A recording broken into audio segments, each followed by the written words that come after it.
Okay. Ngenda kusaba onyamba otambuze video etuuke ku buli Munnayuganda. Oli kuva strange.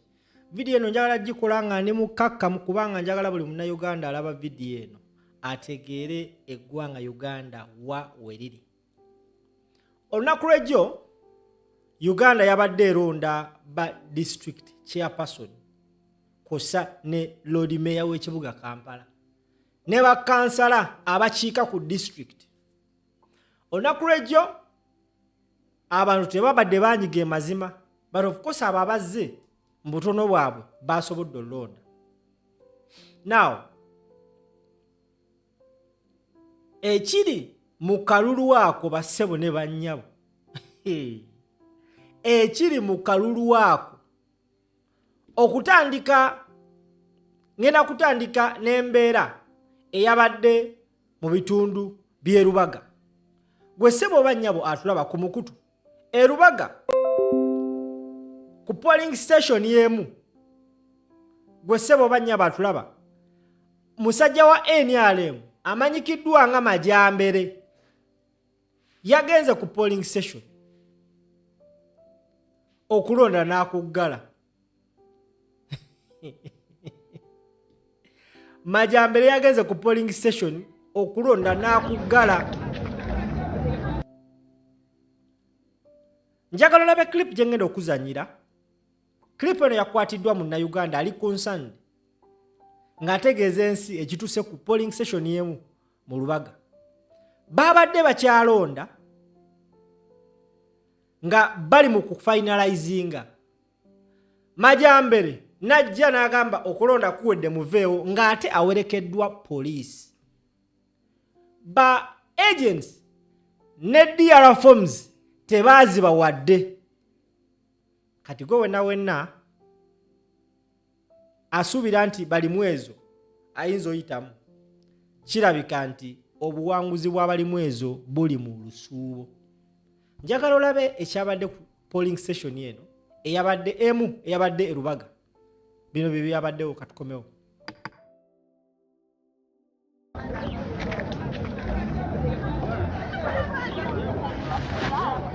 Ano mu Lubaga South mu Kabaawo okulonda Majambere ze wali n'abasajja be buli bagambye abapolinga officers bonna bagalewo okulonda badde bagatabulunga bamaze okulonda balina okugabaza DR form. Majambere ze ne group ye agabye DR form buli muntu bamugobyewo baganya okugabaza DR form. Buli muntu bamugobyewo poliisi yetoloddewo ne Majambere ne group ye buli tewali agent n'omuga wadde DR form ate nga abantu badde bamaze bulungi okulonda NUP ekulembedde naye nga baagenti bonna balinda bulinzi form.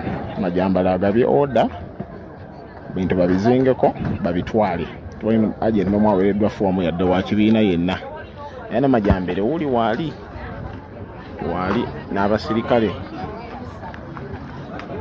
buli muntu ali mutwala kwa poliisi n'amagye bagulira abantu mu kisaawe. Alright, gwe wenna alowooza nti ebintu byakuliisa bijanjalo mpiso. Ekyo kyabaddewo Lubaga. Mu kibuga Kampala Majambere yazze n'agamba polling station njiggadde. Yajiggadde.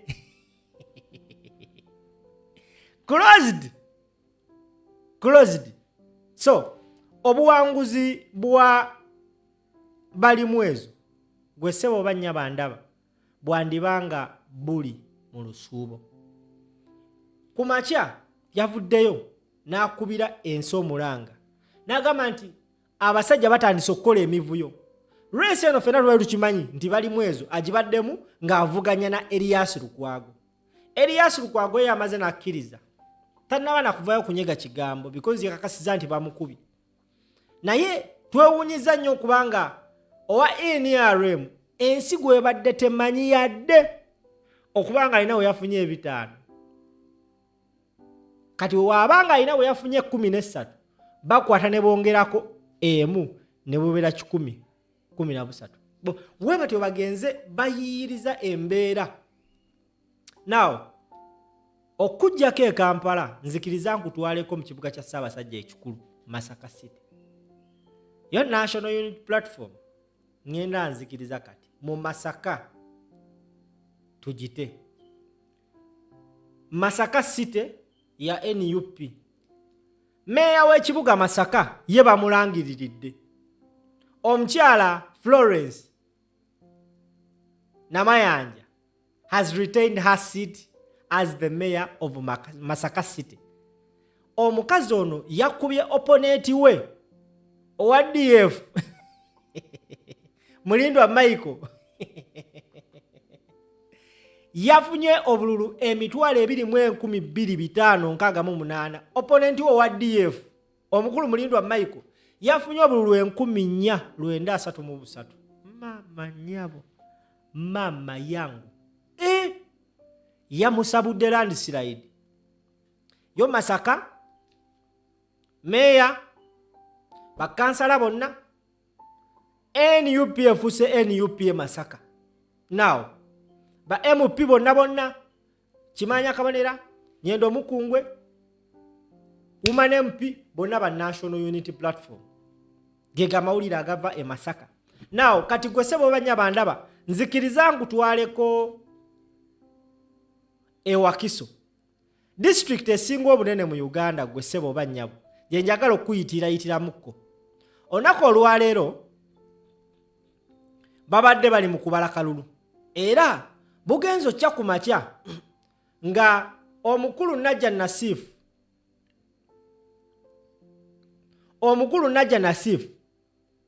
owa National Unity Platform nga yali waggulu nga yali ebye banne wabula zigenze owera saawa awo 8 9 towards saawa 10 abasajja ne batandika okusoma ebintu ebitategerekeka.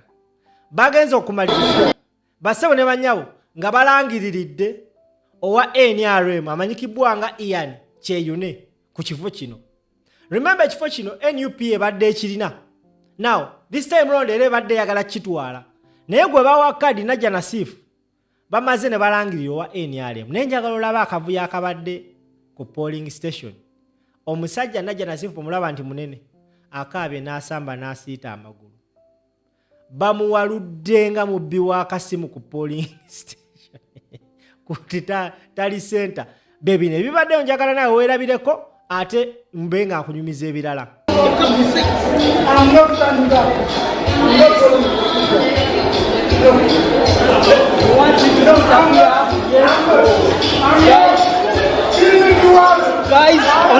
Guys, governor of guys,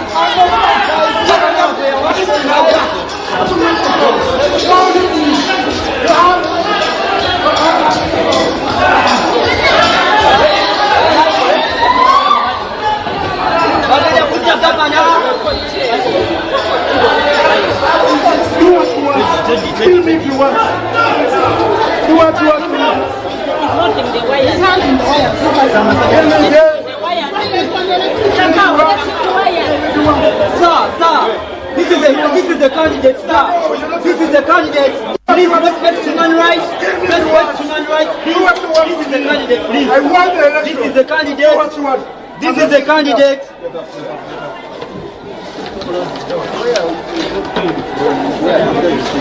Do what you want.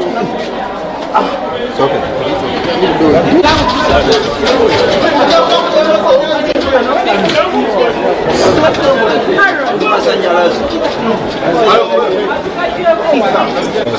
I'm not coming because kill me if you want, kill me if you want. I won the election. I won the election. Do what you want to me. Kill me if you want. Kill me if you want. I lost the nerve. I lost my nerve. Kill me if you want. Be careful.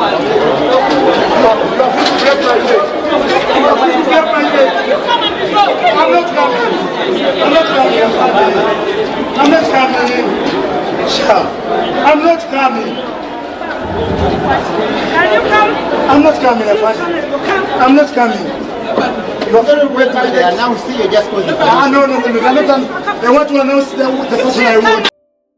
Awo enjego eyo basebo ne banye baddewo nga returning officer anaatera okulangirira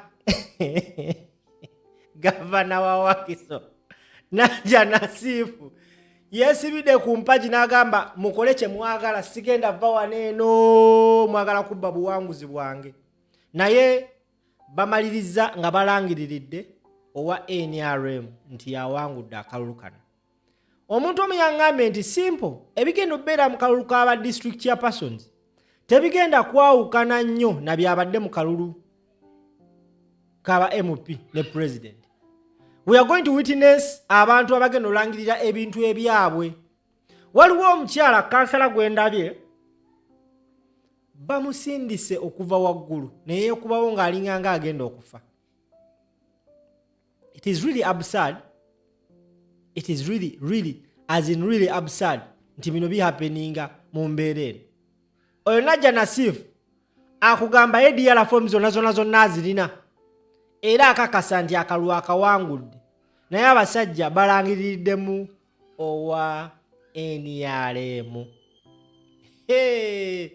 Kati nzaawo nganze munnankyukakyuka yagala enkyukakyuka y'omuggundo wenjagala kati Naja Nasifu ayina lo ku kikolwa kyakoze ayina lo.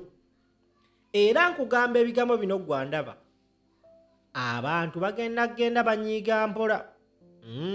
Kyagulanyi yagamba Museveni anyiga amapesa naye agenda nyiga epesa ekyamu. Kuba kati abamu badde bagenda afuna ebifo nga Naja Nasifu gavana wa Wakiso abeere nga ye ali contented yamaze. Yes. Naye nga musajja watu Kyagulanyi mukama waabo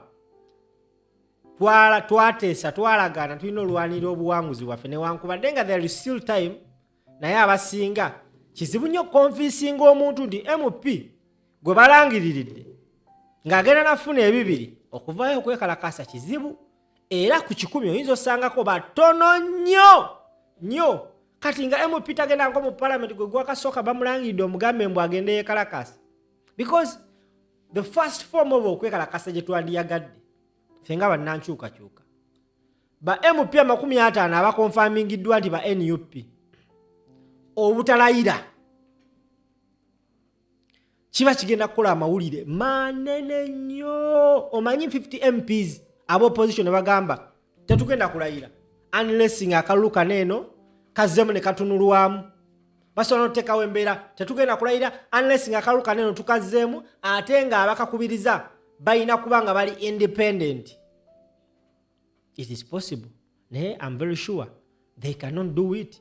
Ladies and gentlemen, akategedde vuga video nze mbatadde.